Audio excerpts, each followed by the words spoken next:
Well, hello there. Thank you for joining me today. We're going to be talking about gypsies.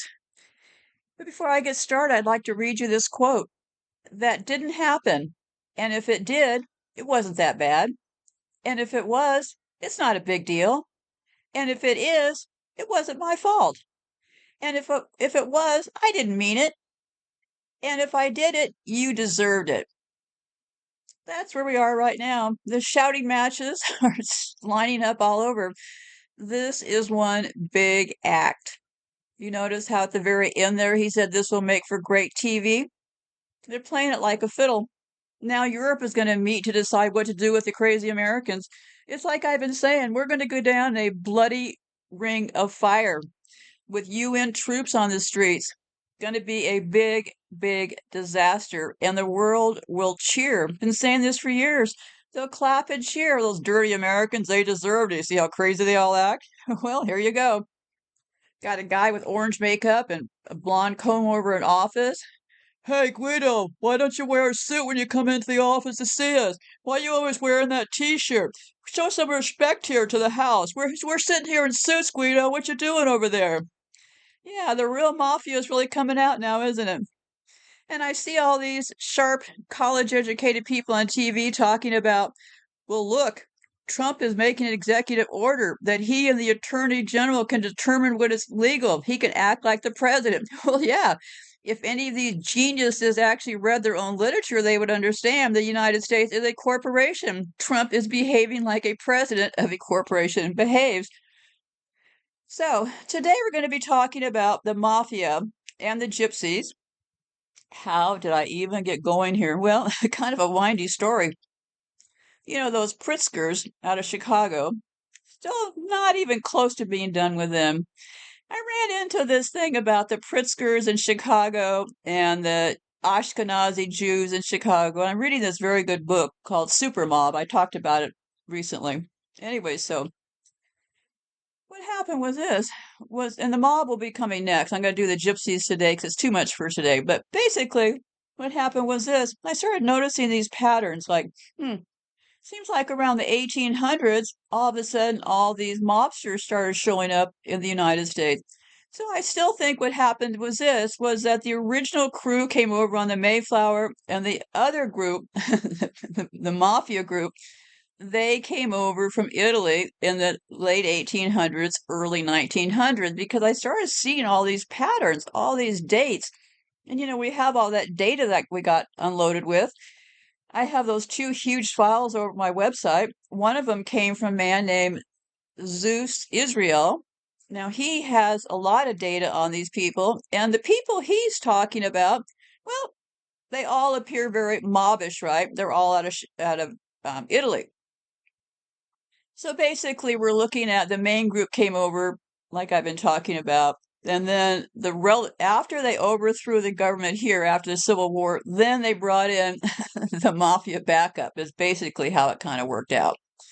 But I've got a million miles to go to really clear all this up. I'm just trying to give you kind of an overview.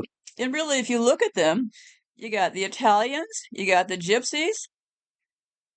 They all look alike, right? And you got the Spaniards. Three groups of people.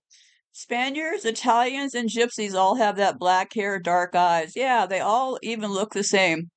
But before I get started, let me talk about a couple of things. This whole thing with sugar. Um, I sincerely hope you're hearing what I'm trying to express to you about sugar. Talk about hiding in plain sight. And remember this, if there's nothing wrong with sugar, like let's say it doesn't cause cancer, why on earth would they need to come up with a couple hundred names to hide the word sugar? Why would you hide something that was good? Doesn't make any sense, right? So I stand by my words from before. Sugar is the hiding in plain sight part of this eugenics trick. Everywhere you look, it's sugar, sugar, sugar. And I'll have a little bit more about that here in a minute. And this one, now I'm not laughing because people died, okay? But I'm laughing because psychopaths really don't know how to read the room, okay? I would have really thought twice before I issued this news release, okay? Here's what it says. As the USA approaches the fifth anniversary of the official start of the COVID-19 pandemic, new research finds so many Americans died from the virus that the nation's Social Security Trust Fund will see a net increase of hundreds of billions of dollars due to retirement benefits that will not be paid out. Yeah, that's the plan, right? Not the bug in the system. Kill us all off. And the other reason they kill off us old people is because we remember things, right? So, yeah, so they're admitting that, hey, a lot of people died, and they're cheering on the fact they found all this extra money. They just can't contain themselves when it comes to money because now they're talking about going after Medicaid. Do you realize that um, millions of people in this country, like over, oh, I don't know, I'm not going to dig into all the numbers, but just as an overview, there are millions of people on Medicaid in nursing homes right now in this country that are all going to get knocked out of those nursing homes, right? When all this cost cutting happens, right? Because right now, 1 in 5 households in the US have some form of overdue medical debt. Patients and their families are contacted by debt collectors about medical bills more than any other type of debt, and it commonly results in negative information appearing on credit reports. In 2021 alone, 43 million people had allegedly unpaid medical bills on their credit reports. So they have decided. Now, this is the part that really gets very mobster-like, right? Like Guido and the boys are rigging the cost. Why is it that the hospitals in this country have all of these weird payment schedules? Well, because we are mafia run. Everybody has a tax to pay, everybody has this to pay, everybody has a piece of every little pie. And that's how the mafia runs, right? Everything gets split up, and Guido down the road will take the 10% because he's going to do this part. And then his cousin, Raphael, will do another part. So he's going to nail you for 5%. Everything is chipping so they can get the most money in their hands. So it's pretty crazy that as long as this country has been in existence, that there has never been clarity about how much people would pay hospitals. When you go into a hospital in this country, it is all bets are off, okay, by the way they have all of this pricing set up, right? They actually have to pass this law called the No Surprises Act to help protect Americans from certain unexpected medical bills, including surprise medical bills for emergency services from out-of-pocket providers. So what they're going to be doing is basically turning this on its ear because you've got people that are living in nursing homes. That is their only place to live. You got millions of those people. Medicaid pays for all of that nursing home care, right? Private equity has been buying out nursing homes. So yeah, when you look at a singular issue going on here with all this cost cutting and stuff, you have to take a look at the overall picture. And a lot of people are going to be impacted, no matter if it ends up just being in chaos or not. A lot of people are living on the edge. So what they're doing now is Trump had signed an executive order for more price disclosure, and that had limited success during his last term, and only 14% of hospitals were fully adhering to rules to publicly post their prices in 2022. Yeah. And now I guess they're figuring they could sell people visas to come to this country for $5 million apiece. Well, I don't know. Let's see how that works out because I don't think there's enough people that are insane enough to spend $5 million to become a part of this country. I mean, unless they have some sort of masochistic thing and they want to just be here when we all get slaughtered, right? Nobody in their right mind is going to move to this country. But hey, we'll have to wait and see, right? So they're warming up, warming up with something out of who are you going to call? Something to do with some diseases. And there are always these odd numbers, right? 53 deaths. Well, that means 8, right? And they're so trying to spread the fear of the deaths in hospitals and stuff. I would recommend you keep your distance from hospitals, but hey, you do you. Um, So let me clear up a few things about the last show and some of these issues with sugar and all of these issues. They're also always telling people to eat all the time, snacking, nonstop snacking, and all these beverage drinks. Well, now you're going to have to come up with your own system. I am just making a general overall statement. And here is the problem. I've talked in the past, the last show, about why you don't want to just chomp, chomp, chomp, snacking constantly, right? Because you're not giving your body any restorative ability if you're constantly shoveling in some food. Well, fluids are another issue. And before you think, well, wait a minute, we got to have fluids. Well, yeah, of course we have to have fluids, but um, every part of our body works in conjunction. So everybody's always talking about, oh, you need probiotics, you need bacteria. Well, we already have bacteria in our system, okay, to deal with all of these things.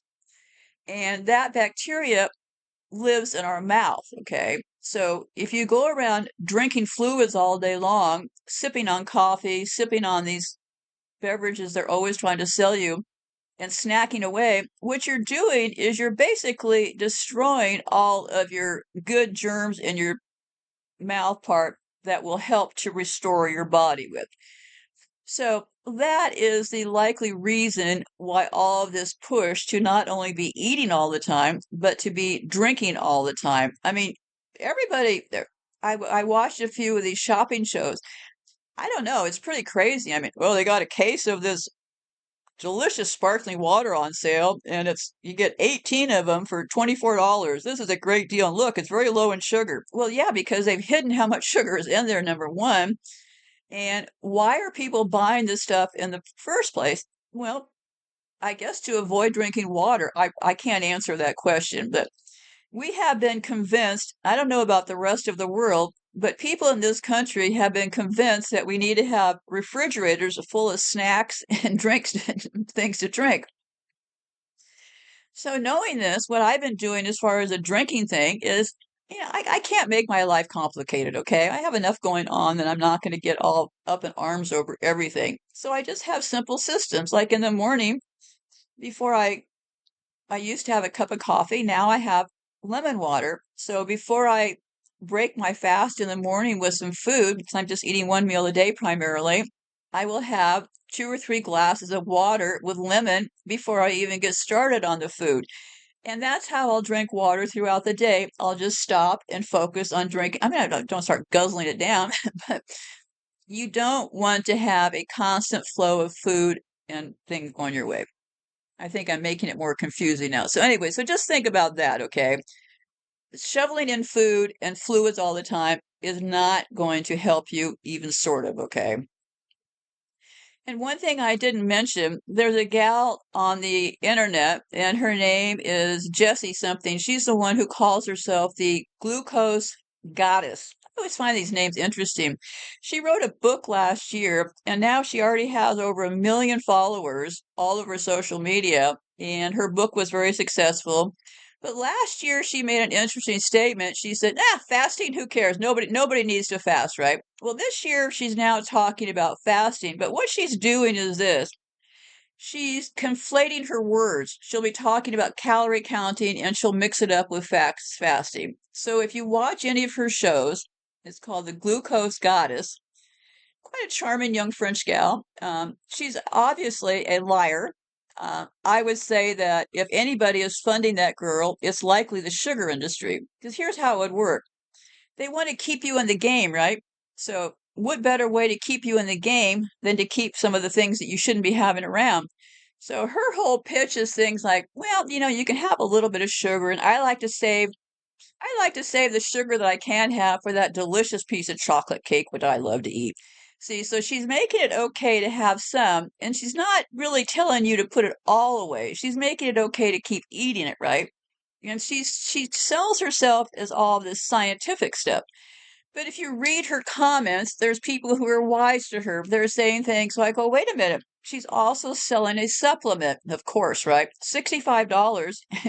The supplement will supposedly keep your glucose level. On what planet this would work, I'm not really familiar. But even in the comments, people have said, hey, your supplement isn't really that good. It's got these other products in it. So, anyways, it's all a staged act. So what she does is she's very charming. She sends out these emails. She goes, hello, angels. A friend texted me this week saying, hey, what do you think of Ozempic?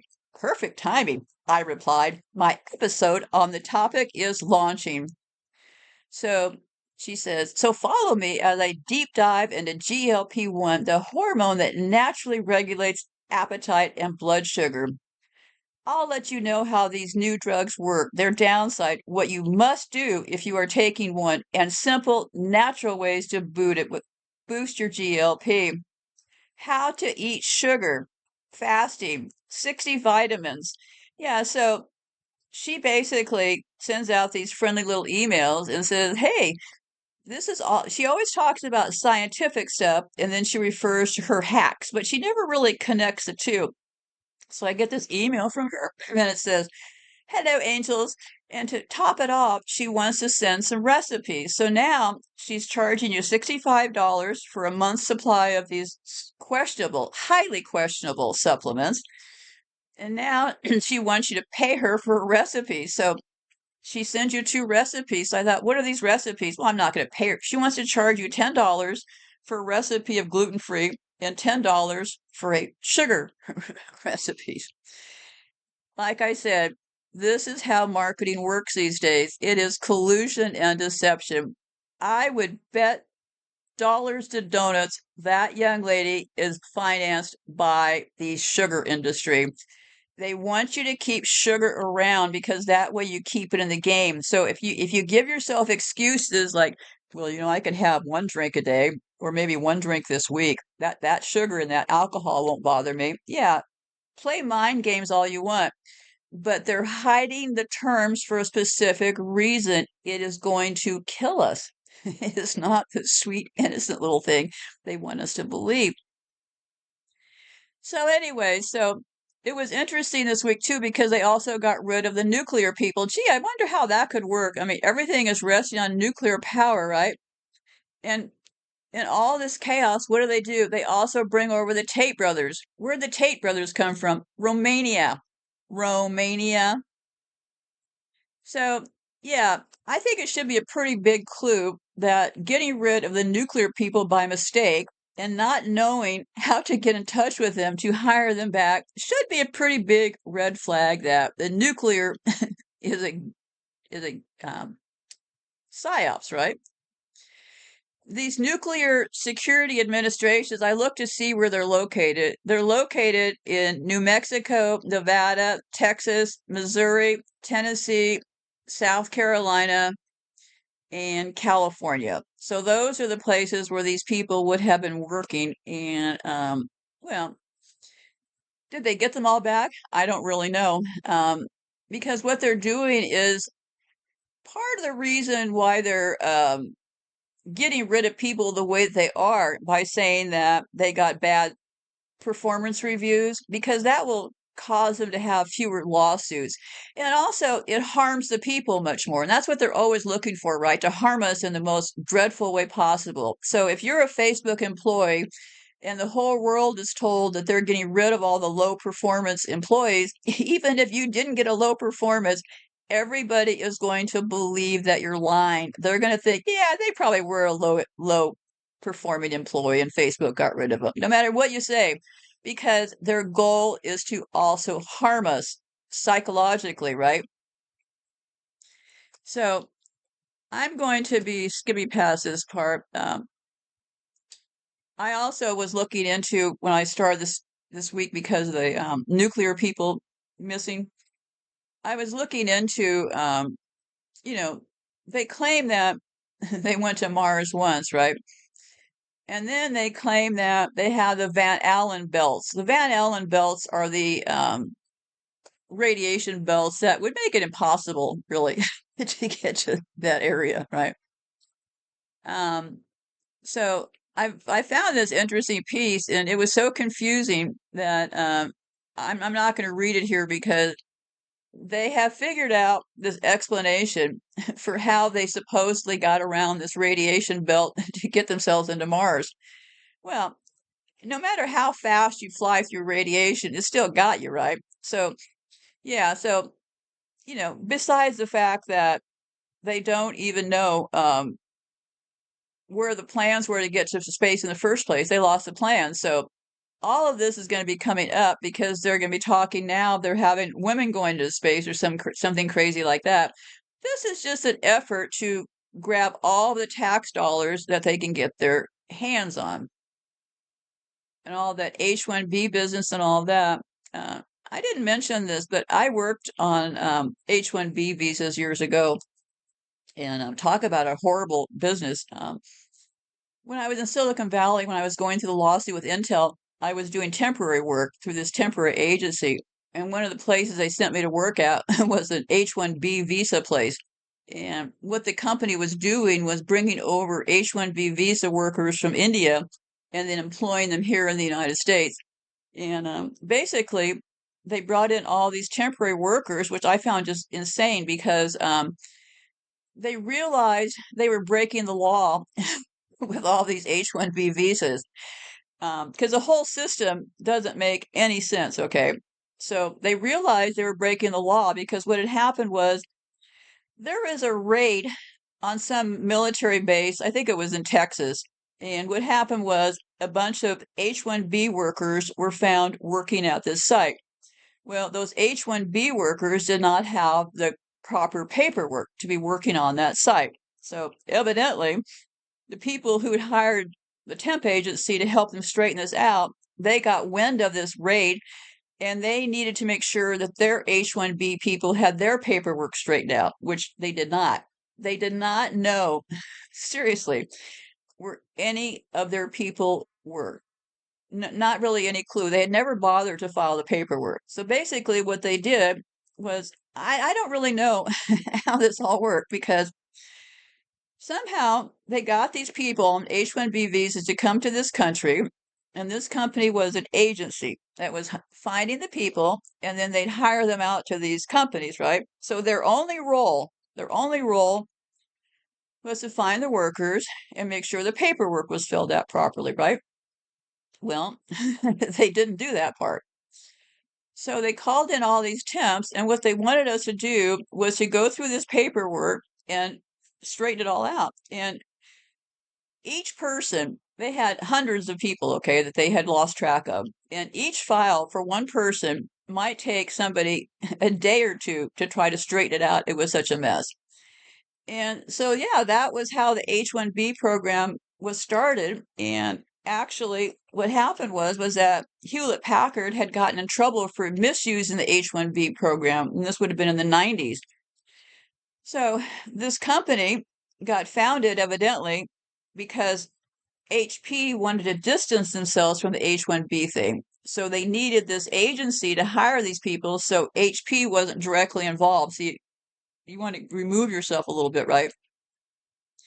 Well, as it turns out, I mean, I've never stolen paperwork from a job site in the past, but as it turns out, I was able to locate the paperwork to prove that, well, they were all rotten in the deal. Hewlett Packard was in on the deal. This agency was in on the deal. The government, the H-1B visas, that people were all in on the deal. So yeah, so I basically refused to do the paperwork part because I was making about $10 an hour. I went from 120 an hour and I was trying to survive. My billing rate at this place was $10 an hour, so I wasn't overly motivated to help them commit crime. So I basically told the supervisor that I wasn't interested in helping them rig the paperwork, and she started laughing hysterically. And she said, "I said, what's so funny?" And she said, "Well, I was wondering if any of the people coming in, any of the temps, would figure out what we were really up to here." I said, "Yeah, I figured it out, and I don't want anything to do with it." So yeah, as it turned out, I turned them into a reporter because I'm not going to call the cops on somebody. So I turned them into a reporter because I found a reporter at the Mercury News who had caught Hewlett Packard a couple of years before that. And I actually found an original document in the files with HP's signature on it. So they all were colluding together. So how do they make these H-1Bs such a mess? Well, because psychopaths aren't really good with details. So as long as they could get away with something and not have to pay workers to make sure the paperwork is straight, that's the route they're going to go. So let me get to where we are today. I was talking last show about the Italians and those tomatoes, right? Now, it's only because I love strange details, because the Italian cocaine thing is very interesting, because they say that the Italians are controlling the tomato business, and of course, they're Roma tomatoes. I have to add that part. So the Italians are controlling the Roma tomato business in Italy, but they're running it through China and Africa, but different subject. But anyway, so they end up with all this money from cocaine that they're over there and trying to bury it in the tomatoes, right? Well, so what have they done? Well, the Italians aren't necessarily directly doing the cocaine out of Brussels and stuff. They gave it to the Moors to do. That's where they come in, because the import of drugs into the Netherlands is also related to its location on the coast. Now, isn't it? It's very convenient that they just so happen to have these big ports of entry right there. So after Antwerp in Belgium, the port of Rotterdam is the second largest point of entry for goods in Europe. But according to a current report from Europol and UNODC, the UN's anti-narcotics authority, even the drugs that arrive at Antwerp mostly go to the Netherlands and only later to the other countries on the continent. Well, see, this makes perfect sense, because who is in the Netherlands? Well, the people who stayed behind that didn't get on the Mayflower, right? So you control your drugs right there in the Netherlands, right? So first it goes to the Netherlands and then later to other countries on the continent. The most common substance these days is cocaine. The cocaine business is booming, and so are the coke kings. Cocaine is the problem. Cocaine has changed everything. And yeah, so how exactly did they get these Moroccan mafias in Amsterdam and all this cocaine? Well, it parallels how they set up the mafia in this country in the early 1900s. They acted like there was no problem, right? So, for the first years while the cocaine business was building up in the Amsterdam, everybody acted like, whoa, what, where? Cocaine? No, I never heard about it. So they essentially waited until it was a full blown deal, right? Well, where are they getting cocaine from? Well, Afghanistan, right? Poppies, cocaine.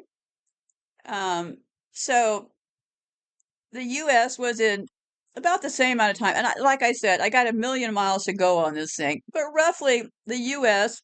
in 2001 were in there in Afghanistan fixing up the poppy crops, right? If you recall, one of the first things the United States did when they landed in Afghanistan was get those poppy. This is all written up. This is not like, I'm not suggesting this happened. I'm saying it did happen. So immediately upon taking over Afghanistan, the U.S. put efforts into getting those poppy crops going, right? So from 2001 until 2021, they had all of the stuff over there being produced in Afghanistan, right? So, um, so that I believe is where the source is going to be, because then we have the Moroccan mafia over there running the cocaine out of the Netherlands. Where are they getting the cocaine from the Netherlands? Well, they're probably getting the raw goods from out of Afghanistan, right? And they themselves, the CIA here, and I have said this in several shows that I've quoted them directly, they have said they usually always run a dual operation. So I'm proposing this. I'm also reading a book about Opus Dei. Opus Dei is they were involved in the child business in Spain early on. But I believe now that Opus Dei has a two front. One front is the people front, and I'll be getting to that later. And the other front is this underground stuff that they're doing. Because one part steals the money they need to support their efforts, while the other part is likely making money off of the children and the drugs.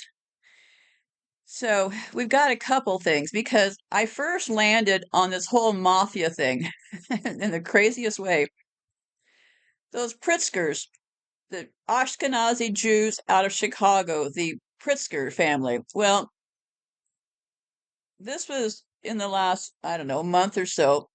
I was looking into, of all things, the Japanese. The Japanese were interred in this country during the war, right? Well, that was a trick.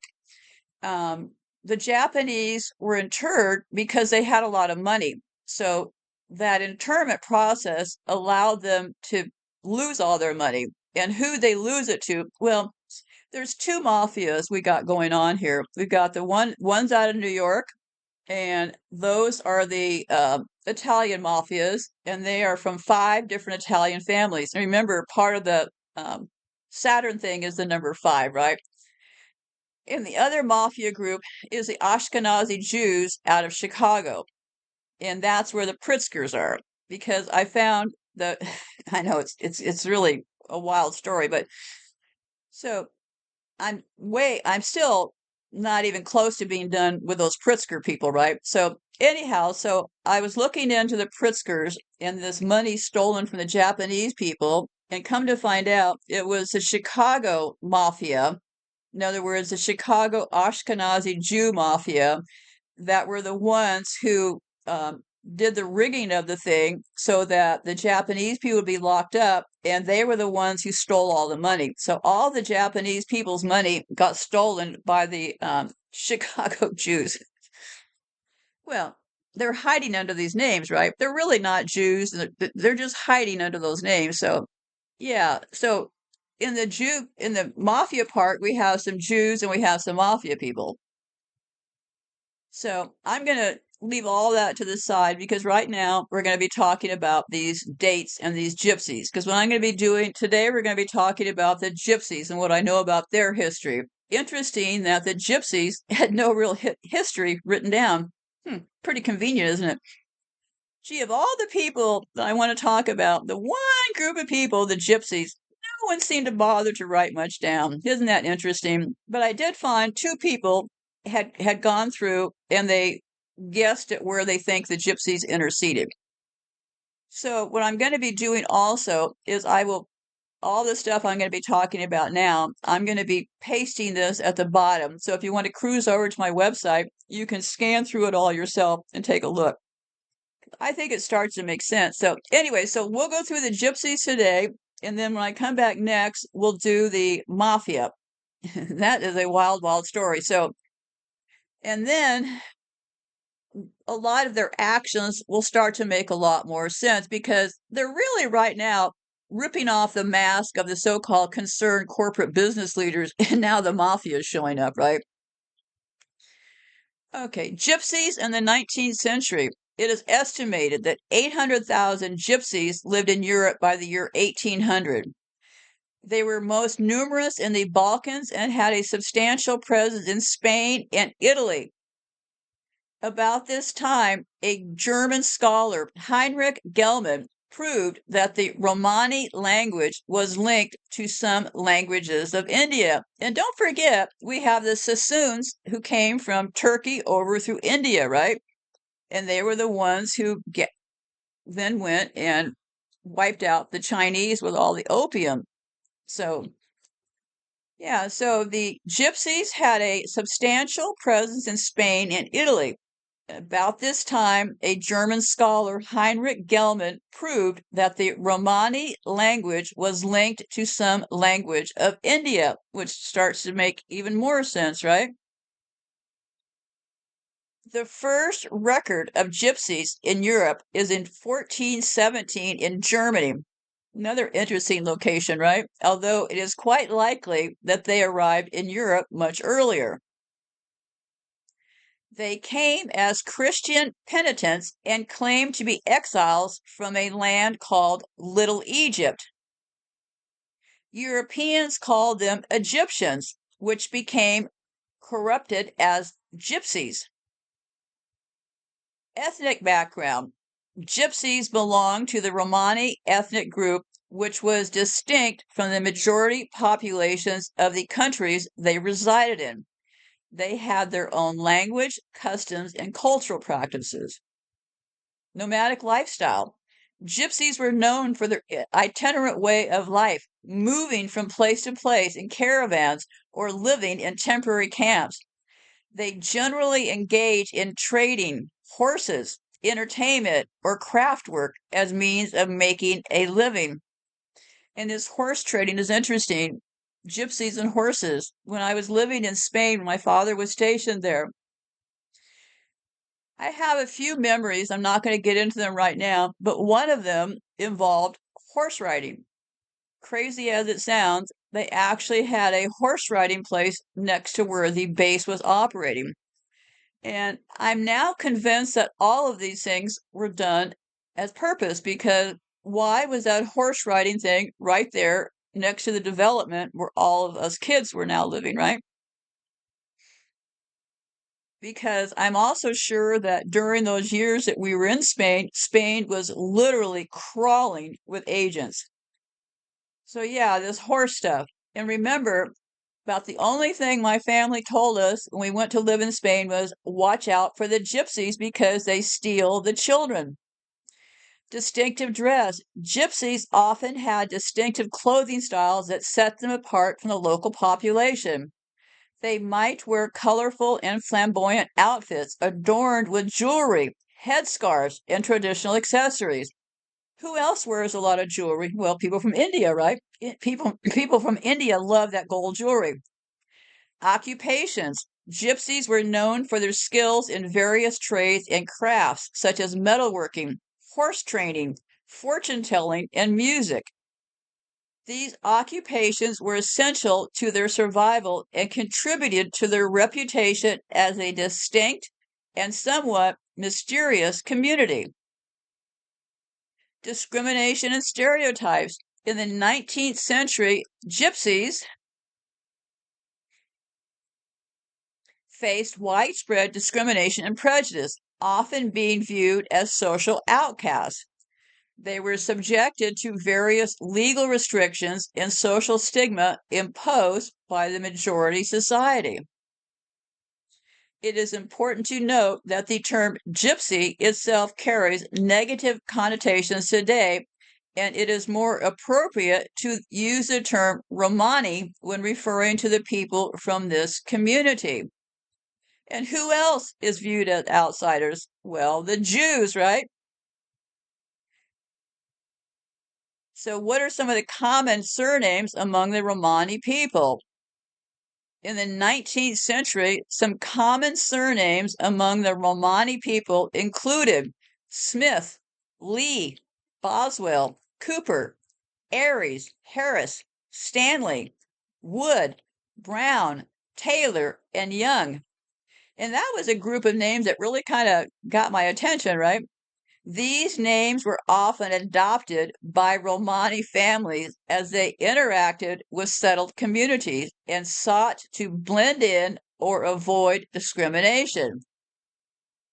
However, it is important to note that the Romani people are not a homogeneous group, and surname usage can vary depending on regional and cultural factors.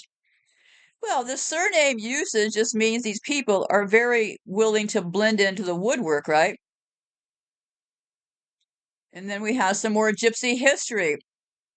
In the year 661, Arab Empire, um, Indians brought from India to Mesopotamia.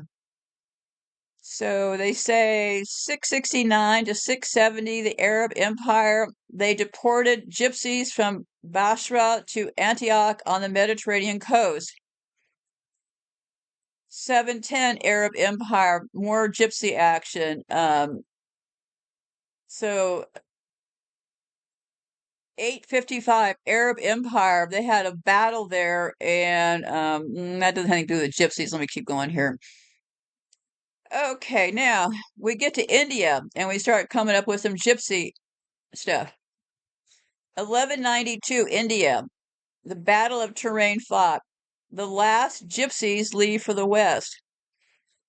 In the year 1290 in Greece, gypsy shoemaker appeared on Mount Athos. In the year 1322 in Crete, nomads reported on the island. In the year 1347, Byzantine Black Death reaches Constantinople. Gypsies move west again. It's funny that they were moving around when the Black Death evidently killed about 80% of the people, but if it really happened, I don't know. So 1348, in Serbia, the Gypsies reported there. 1368 in Croatia, Gypsies were reported there. 1373, Gypsies reported on one island. 1378, Bulgaria, Gypsies living in the villages near the Rila Monastery. 1384 in Greece, Gypsy shoemaker reported in Modena. These people really had to scour the paperwork to find this stuff, right? In the year 1385 in Romania, the first transaction recorded of gypsy slaves. So in 1385 in Romania, they have a record of gypsy slaves. 1399 Bohemia, the first gypsy is mentioned in a chronicle. 1407 Germany, gypsies visit Hildesheim, Germany. Gypsies were expelled from the Mishon region. And here again, you'll find that just like with the Jews, gypsies come in, gypsies get expelled, right? Holy Roman Empire, King Sigismund issues safe conduct to gypsies. France, the first gypsies reported in Colmar, Switzerland, and the first gypsies arrived there. Okay, Belgium, the first gypsies reported in Antwerp. Holland, first gypsies reported in Deventer. Italy, gypsies come to Bologna. Italy, Andrew, Duke of Little Egypt, and his followers set off to visit Pope Martin V in Rome. Slovakia, gypsies reported in Spisky. In the year 1425 in Spain, gypsies reported in Zaragoza. 1447, Catalonia, gypsies were first reported. 1453, Byzantine, Turks capture Constantine. Some gypsies flee westward. Slovenia, a gypsy smith is reported in the country. 1468, in Cyprus, gypsies first reported. In Switzerland, Parliament meeting in Lucerne banishes gypsies. In the Rhine-Palatine, Duke Frederick asked his people to help the gypsy pilgrims. 1485 Sicily, gypsies are first reported. 1489 Hungary, gypsy musicians play on Cispel Island. Spain, first draft of the forthcoming law of 1499 is drawn up. Italy, gypsies were expelled from Milan, 1499. Germany at this time was also the Holy Roman Empire. They expelled the gypsies there. And in the same period, Spain expulsion of the gypsies was ordered. Russia, gypsies were first reported. And this is all in the 1480s. Denmark, two groups of gypsies enter the country. Scotland, gypsy pilgrims arrived, probably from Spain. And that's all in the late 1400s. 1510, Switzerland, death penalty introduced for gypsies found in the country. 1512, Catalonia, gypsies were expelled. But yet the same year in Sweden, the first gypsies arrived. So now we're talking about England. Gypsies were first mentioned in the country in the 1500s. 1554 England, the death penalty is imposed for any gypsy not leaving the country within a month. Same thing was going on in Poland and Lithuania. gypsies were being expelled. So then we have the people that I've been tracing, the early separatists from the Church of England. They were named after Robert Brown, who was born at Tolley Hall in Rutland, England in the 1550s. The term Brownists or separatists were used to describe them by outsiders. They were known as saints among themselves. And this is a group I've been tracking all along. In 1608, a congregation of disgruntled English Protestants from the village of Scooby, Northamptonshire, left England and moved to Leyden, a town in Holland. These separatists did not want to pledge allegiance to the Church of England, which they believed was nearly as corrupt and idolatrous as the Catholic Church it had replaced any longer. Most of the separatists aboarded the Mayflower in 1620 were the Brownists, and Pilgrims were known into the 20th century as the Brownist immigration. So, and then August 1620, a group of about 40 saints, they called themselves Saints, S-A-I-N-T-S, they joined a much larger group. So yeah, this is how those groups got onto the Mayflower, right? I'm going to be, and the Brownists were eventually absorbed into the Mennonite Church, while others joined the Baptist Church. They were not the same as the Puritans, which had many of the same objections to the English Church, but wanted to reform it from within. Because during that time, there were the Pilgrims and the Puritans. I believe they were two of the same. Because the separatists hoped that in Holland they would be free to worship as they liked. In fact, the separatists, or saints as they called themselves, did find religious freedom in Holland, but they also found a secular life that was more difficult to navigate than they'd anticipated.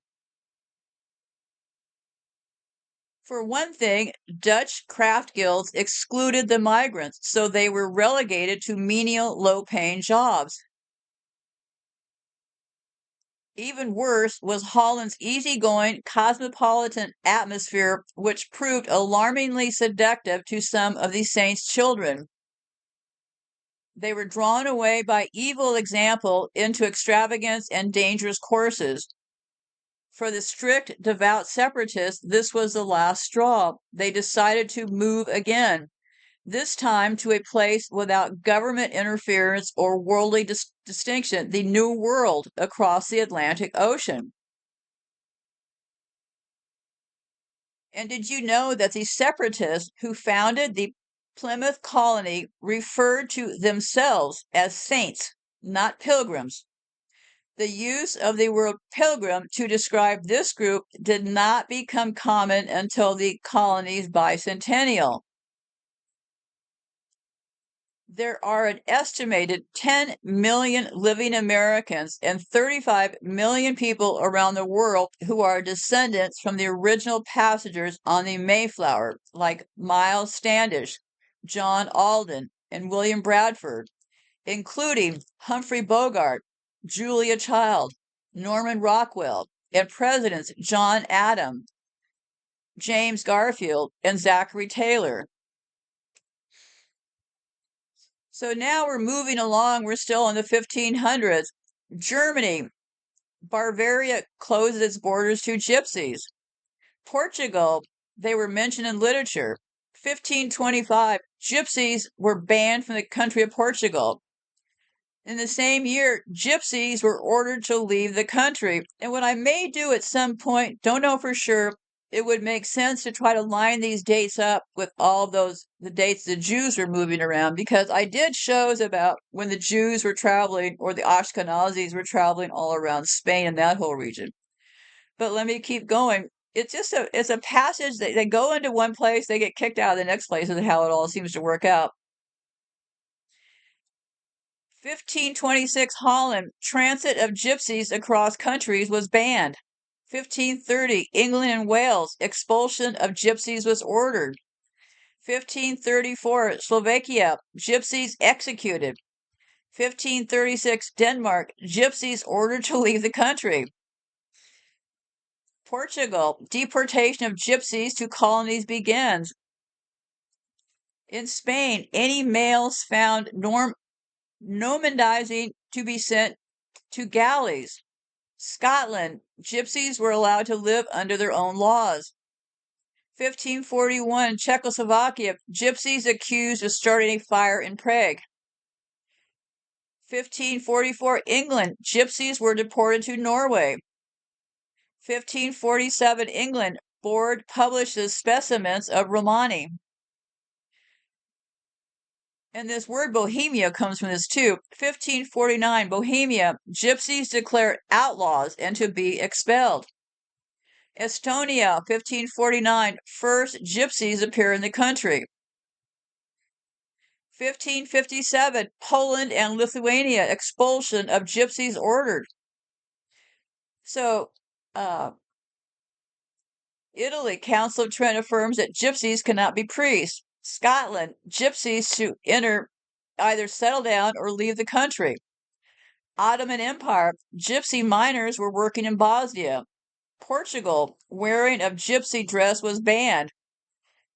In the same period, 1550s, gypsies were first reported in Wales. Finland, first gypsies reported. 1584, Denmark and Norway, expulsion of gypsies ordered. 1586, Belarus, nomadic gypsies were expelled. 1589, Denmark, death penalty imposed for gypsies not leaving the country. As you can see, gypsies were going and coming from all these places, right? As a matter of fact, in 1715 in Scotland, 10 gypsies were deported to Virginia. So, anyway, so Spain, roundup and imprisonment of all gypsies were ordered in the early 1700s. So in 1700s, Russia, gypsies were banned from St. Petersburg. 1765, Austro-Hungarian Empire. They, were they assimilated? I don't know if they were continued. Oh, I guess they were assimilating them. 1776, Austria, first article published on the Indian origin of the Romani language. This is key. 1776, the first article on the Indian origin of the Romani language. This could have been the whole, all the stuff before this could just all be garbage, right? This could have been the point we're looking for in 1776. And here's a good catcher. Same year, in Hungary, 200 gypsies were charged with cannibalism. In Russia, settlement of nomads were encouraged. In Spain, gypsy language and dress was banned. In the United Kingdom, most racial legislation against gypsies was repealed. So, yeah, 1800 establishment of Washington, D.C., a U.S. capital.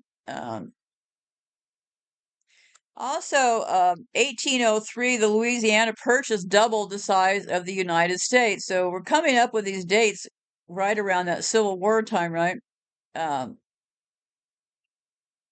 And then, of course, we had the burning of Washington in 1814, where they burned up all the records. See, isn't that amazing, right? And here's where I started tracking some dates, and I'll tell you some dates why I'm so suspicious of all these dates.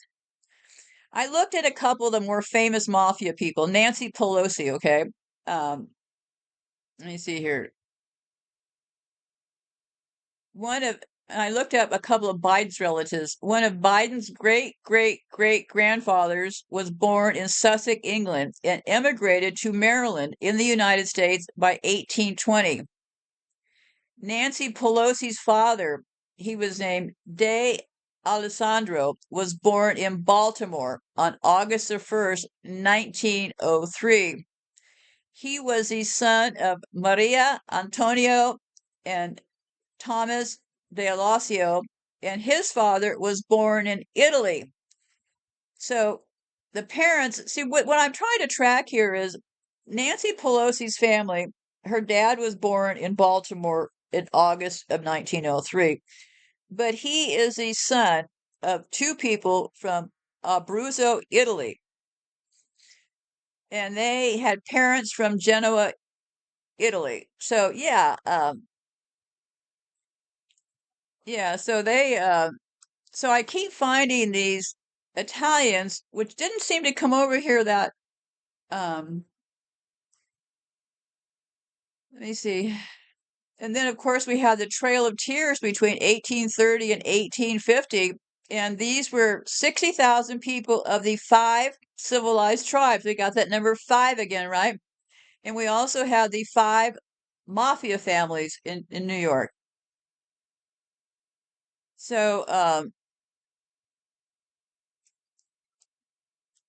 So, anyway, I'm going to be going. Let me put this on hold for a minute here.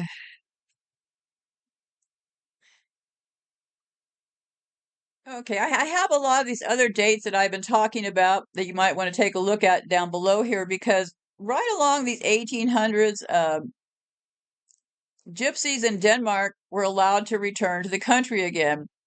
I really need to match these up with when those Jews were moving around too, because we also had the California Gold Rush. Remember, that was a trick, right? And we had those orphan trains. Um,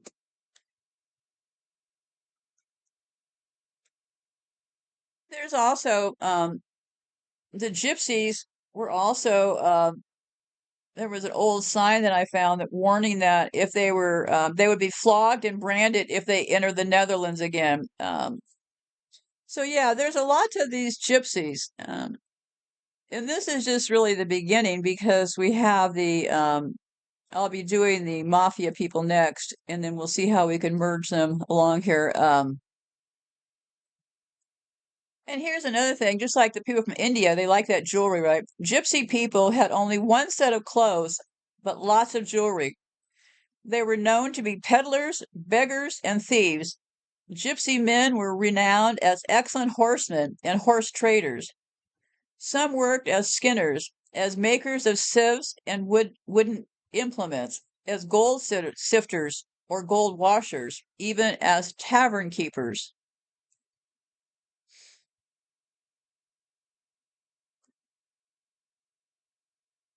Gypsies were known as exceptionally proud people, but with little shame or honor. Parents loved their children very much, but did not educate them. The gypsies' way of life was contrary to the rules of every organized society, and those who did settle down were disdained by those who continued as nomads.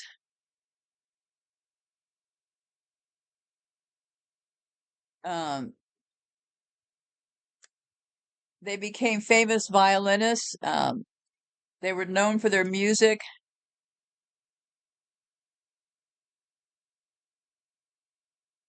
Okay, before World War One, gypsies drew huge crowds in England and France when they would wander into a town. People longed to see gypsy women in person, with gold coins around their necks and bosoms, as well as in their hair plants. Gypsy men would call on factories, breweries, hotels, and restaurants in search of work, repairing copper vessels and the like. The United States welcomed many Ludar or Romani gypsies. Actually, most were from Bosnia from 1880 to 1914. These people joined circuses as animal trainers and performers.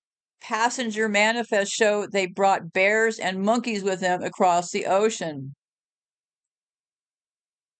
Yeah, and I think another group of them went to Hollywood and became actors. I've talked a lot about the early actors in Hollywood. The early actors in Hollywood were all likely gypsies. They were all short of stature. They all had that gypsy look.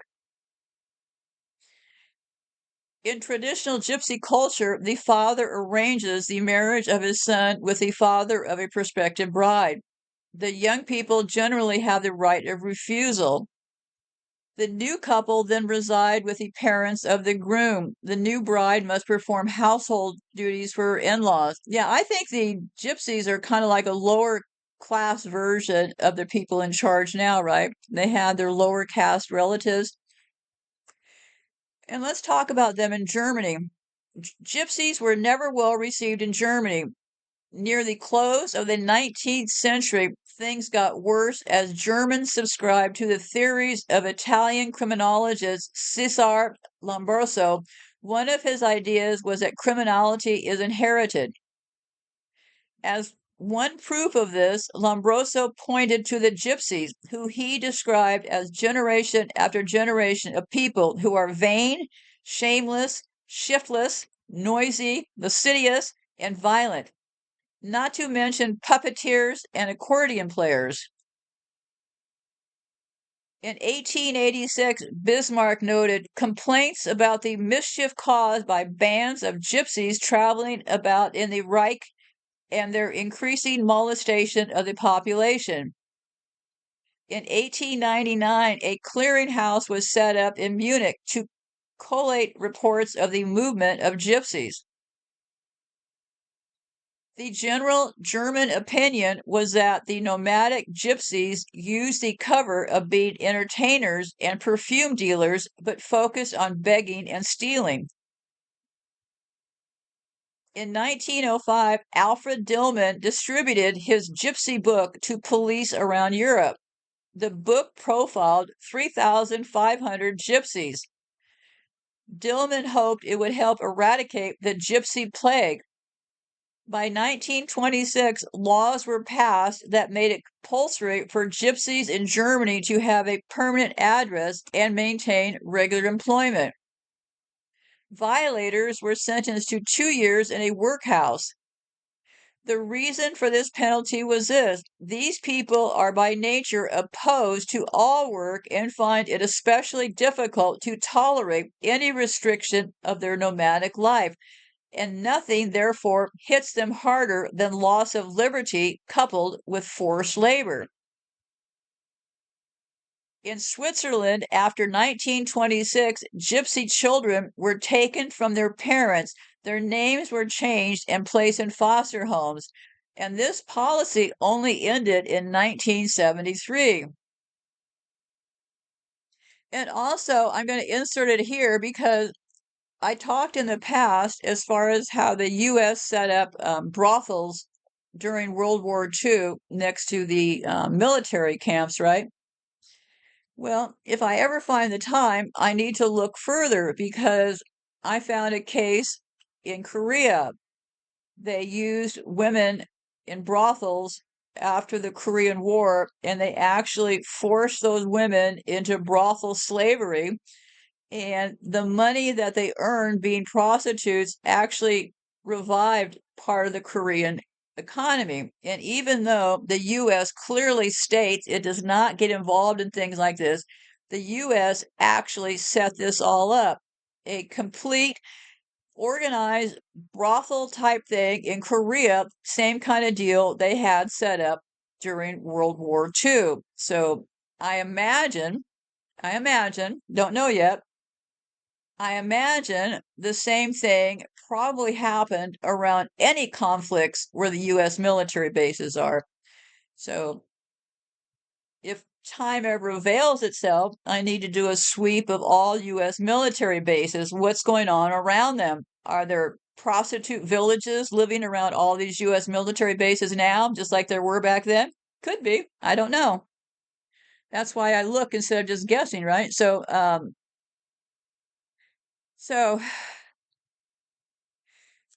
let me give you a couple more quotes, and I really need to close this file off. Nazi spokesman George Nawrocki had this to say in 1937. It was in keeping with the inner weaknesses and mendacity of the Weimar Republic that it showed no instinct for tracking the gypsy question. We, on the other hand, see the gypsy question as above all a racial problem, which must be solved and which is being solved. The National Socialists designated gypsies along with Jews for annihilation. This famous Nazi scientist, Robert Ritter, in 1940 wrote this: Gypsies are a people of entirely primitive ethnological origins whose mental backwardness makes them incapable of real social adaptation. The gypsy question can only be solved when the good-for-nothing gypsy individuals are in large labor camps and kept working there, and when further breeding of this population is stopped once and for all. The National Socialist worker, the Nazis, rounded up the gypsies for protective custody and shipped them off to concentration camps. And remember, during that time, there was a lot of confusion. They were rounding up Italians because they have the Roman nose. A lot of Italians have what's called the Roman nose. Who else has the Roman nose? Well, a lot of Jews have the Roman nose, right? So, if the nose on their faces doesn't tie them together, I don't know what will, because gypsy noses, Italian noses, they all look the same. And that was a big issue during the war. They were rounding up the wrong people because all these groups have the same nose. So, let me see here. Gypsy persons were forcibly sterilized, the subjects of medical experiments, injected with typhus, worked to death, starved to death, froze to death, and gassed in various numbers. The total debt of the gypsies at the hands of the Nazis is estimated to be at 275,000. So, by the 1960s, gypsy caravans were now mostly drawn with motorized vehicles and tents and largely replaced by rough shacks. So I think these gypsies, they might have, one would expect that gypsies would have fared well under communist regimes. So I think that these gypsies, they could be just one segment of the other group, right? Because gypsies, remember, are also flamenco dancers out of Spain. And also, a lot of these flamenco dancers are men dancing as women. Carmen, right? Carmen, the most famous flamenco dancer is named Carmen. Today, there are 5 or 6 million gypsies living in Europe. Over 1 million live in Romania, 500,000 in both Bulgaria and Hungary, 250,000 in Russia, Spain, Serbia, and Slovakia. In France and Italy, gypsy families still work the circus and fairgrounds. In many countries, they operate repair services. They sell used cars, furniture, antiques, and junk. They sell carpet and textiles. They still hawk, make music, and sell fortunes. One new development is the rise of the Pentecostal among gypsies. Today, there is even a gypsy evangelical church with over 200 churches in France alone. There have been 6 World Romani Congress forums held from 1971 to 2004 to discuss how to best press for the rights of the gypsy people. And I found these questions. One said, it is estimated that we have 1 million gypsies in America. I certainly do not consider them pests, and in my long life have never heard them described as anything but people, just like anybody else. Another one said, my exposure to the gypsy culture was a gift. However, they still sell off their daughters around 9 to much older men. Do they still lack official birth names, social security numbers, consistent addresses? Do they still sell junk at RV? Well, and they say that they're not aware of them selling children to old men, but that is a whole different subject for a whole different day, because I believe the Opus Dei people started the child business, trafficking for the children, and that would be a completely separate division from the Opus Dei that J.D. Vance is involved with. There's 2 parts to this Opus Dei thing, and so I'm not going to get into it right now, but hopefully I will return in a few days with the mafia business, and then these other things will start to make more sense. If you look at it from the structure of how the mafia is run, everything that has gone on in this country and will be going on, to me at least, makes a great deal more sense. And remember this, who do we have in charge? Donald Trump. What do they talk about? What do they call the head guy? The Don. The Don is in charge.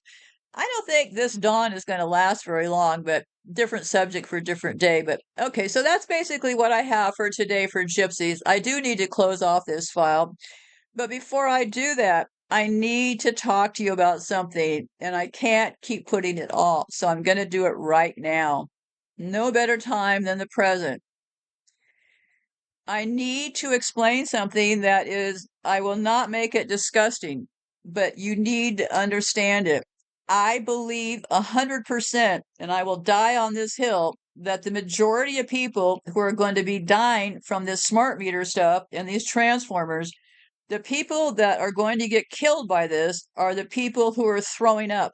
And you're going to think, throwing up? What does that have to do with anything?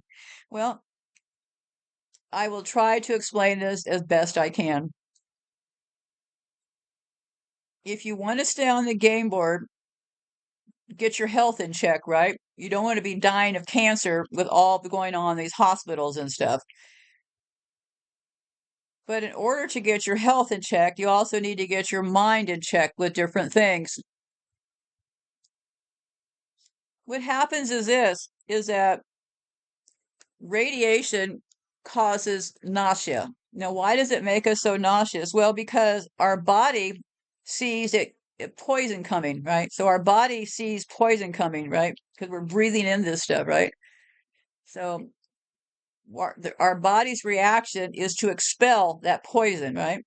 But the issue is this, it is not a solid poison, it is a vapor poison, right? It's vapor from the radiation. So there really is nothing to expel, but your body wants to expel something. But if you don't have any food in your stomach, you're just going to be heaving and you're going to be getting very, very sick. And what'll happen is this, is that you need to, right then, the minute you get that, oh my God, I'm going to throw up phase, and we all know what that feels like, you need to immediately, and I mean immediately, get yourself into a sitting upright position and have full fresh air blowing on your face coming in from outdoors. The only thing you need to think about is breathing. One breath in, one breath out through your nose. You do not need to be thinking about anything else except stopping that reaction from wanting to expel what's in your system, because your system will start wanting to heave things out of your system. Well, I have had this happen to me several times. The reason I'm saying that the throwing up is going to kill people is this, is that once your body hits that thing where it keeps wanting to reject this, right? You have to stop it right then. You have to just focus on breathing. You cannot give into that. Ugh. You cannot do that. Just focus on breathing and get fresh air in on your face. And that's all you think about. And when that passes, it might take a couple of minutes or it could take several minutes. If you let it go too far, what'll happen is this, you will break out into the worst cold sweat of your entire life. You will feel chills all over as you're sweating profusely. You will be gasping for air. You will literally be one step from a stroke, okay? Because that throwing up action will generate all of that within your system. So I'm trying to say this as well as I can. You cannot let yourself throw up.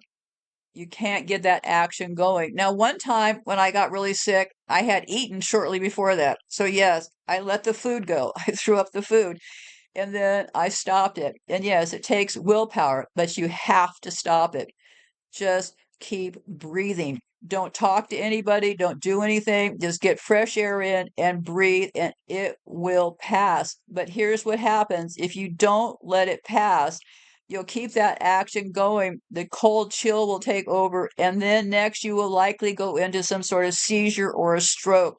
So it won't be necessarily the radiation that will directly kill you. You'll think, oh yeah, she died from a seizure or a stroke or something. Well, but the initial root cause was that radiation, right? Let's be clear about all of that. So I have had it happen several times, and The only time that I let it run its course was out of ignorance because that almost took me down. I was on the edge at that point. See, I never was really sure that I would actually be able to heal any of this cancer and stuff when I first got started talking about this in the last year or so. But I hope that you will be encouraged. My hand is back down to normal now.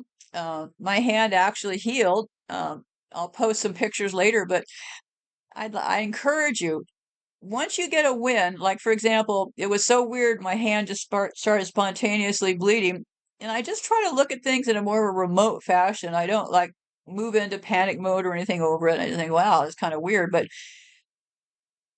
if you don't write it out, you'll be dust. So if your goal is to stay on the game board, I suggest you don't let the nausea get to you. You have to remove yourself from the nausea. And summertime is much worse in the air. Something about the, I don't know, the weight of the gases or something with the radiation, but it is much worse during the summertime, which you can sense in the air. And I have had several of these attacks. I have lived past all of them. Week before last, I had three or four just that one week. I had only one last week just because I'm expelling so many toxins from my system right now. So, anyhow, that's really all I have to say for now. I'm going to close this off. If I think of something I didn't say, I'll say it when I talk to you the next time. So be safe out there and goodbye for now. And just remember, solidarity reigns the day.